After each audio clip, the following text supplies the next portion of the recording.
In 1956, a relatively small motorcycle manufacturer from Italy made a choice that much of the industry considered borderline reckless. While other brands were refining what already worked, this company decided to eliminate one of the most fundamental components inside a four-stroke engine: valve springs. Engineers at giants like Honda, Yamaha, and BMW reacted with mild curiosity and a healthy dose of skepticism. The concept sounded clever, but impractical. Too intricate, too costly, too unnecessary. Ducati built it anyway. That single decision created a performance edge that would echo through more than half a century of racing. To understand why it mattered, you have to start with the basics: valves. And to understand valves, you need to picture what's happening inside every four-stroke engine ever made. Imagine a cylinder. Inside it, a piston moves up and down in rapid cycles. Above that piston sits the combustion chamber. And controlling the flow of air, fuel, and exhaust gases in and out of that chamber are valves. Intake valves allow the air-fuel mixture in. Exhaust valves let burnt gases escape. Simple in theory, brutal in practice. Valve timing is everything. If a valve opens too soon, compression is lost. If it closes too late, power suffers. If timing goes far enough out of sync, pistons and valves collide, and that's rarely cheap. At idle, this sequence happens roughly 500 times per minute. On a high-performance sport bike near redline, it can exceed 12,000 cycles per minute per cylinder. For decades, the entire industry relied on the same solution to control this motion: a camshaft to push the valve open, and a spring to snap it shut. That's right, springs. For nearly a century, high-performance engines depended on coiled metal springs to close valves thousands of times per minute under extreme heat and pressure. Think about that demand. A spring must seal the valve tightly against combustion pressure. It must repeat that task relentlessly at high RPM. It must survive race conditions where temperatures approach the limits of metallurgy.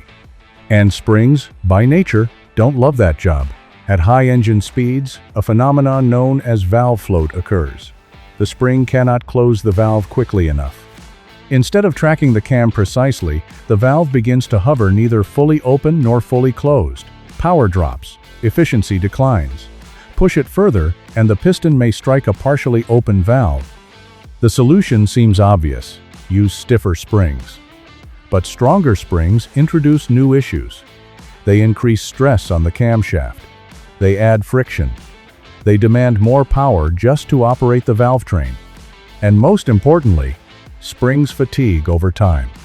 As they heat and cool repeatedly, they lose tension. Valve clearances drift. That's why conventional motorcycles require periodic valve adjustments. Owners of Japanese sport bikes know the routine: remove bodywork, lift the tank, pull the airbox, open the valve cover, measure clearances with feeler gauges, swap shims if needed. It's time-consuming and expensive. Many riders postpone it until performance suffers. Ducati looked at this and asked a radical question: what if we remove the spring entirely? The concept of springless valve control wasn't new. Back in 1892, Gottlieb Daimler patented a mechanical valve closing system. It was brilliant, but too complex for mass production at the time. Springs were good enough, and the industry stuck with them.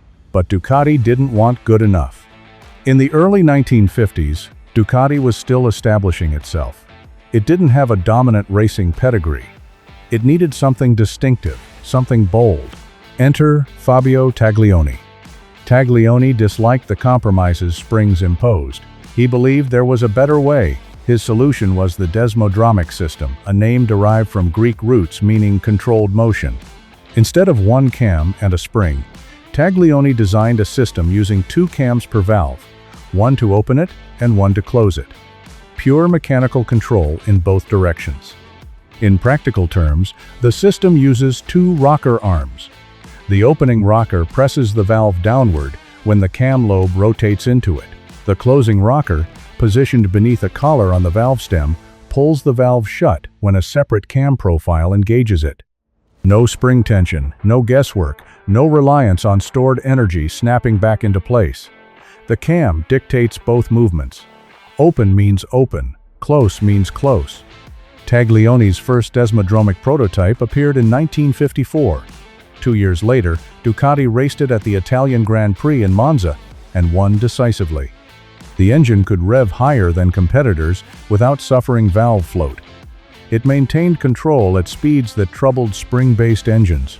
The racing world took notice but largely declined to copy it. Why? Because Desmodromic systems are complex. A traditional valve train has one cam lobe per valve. A Desmo setup has two. That doubles the precision machining, rocker arms, and setup requirements. It's not impossible, it's simply more demanding. Interestingly, Desmodromic valves still require adjustment. Clearances between rockers and valves must be set accurately. But unlike spring-based systems, those clearances don't drift unpredictably. Without springs constantly compressing and relaxing, there's no gradual loss of tension. Owners often discover that after tens of thousands of miles, the clearances remain virtually unchanged. It doesn't eliminate maintenance. It eliminates surprise. Throughout the 1960s, Ducati's racing success continued. In 1968, they introduced the Mark III, a production motorcycle featuring Desmodromic valve control. Critics predicted maintenance, nightmares, and unnecessary complexity. They were wrong.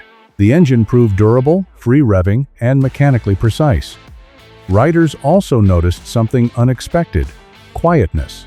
Without springs snapping valves shut, much of the chaotic ticking common in other engines disappeared. Through the 1970s and 1980s, Ducati expanded the system across its lineup, including its signature L-twin configuration.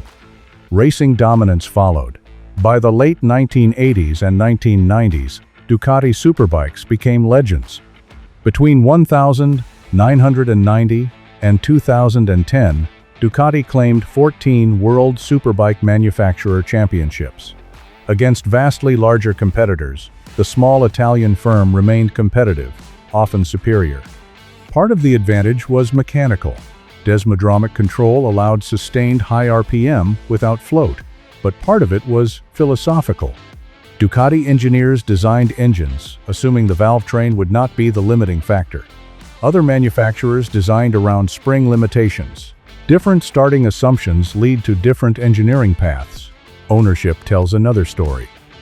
Modern Ducati valve service intervals are often 15,000 miles or more.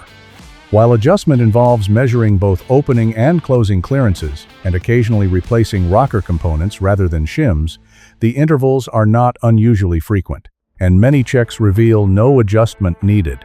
So why didn't everyone adopt Desmodromics? Cost and scale. Ducati produces tens of thousands of bikes per year. Honda produces millions. Adding machining complexity across millions of engines dramatically increases production cost. Japanese manufacturers optimize spring technology instead, better materials, better harmonics, even pneumatic systems in elite racing. They judged the spring compromise acceptable. Ducati judged the Desmodromic advantage worth preserving. There's also a long-term performance argument. As conventional springs fatigue, valve timing subtly shifts.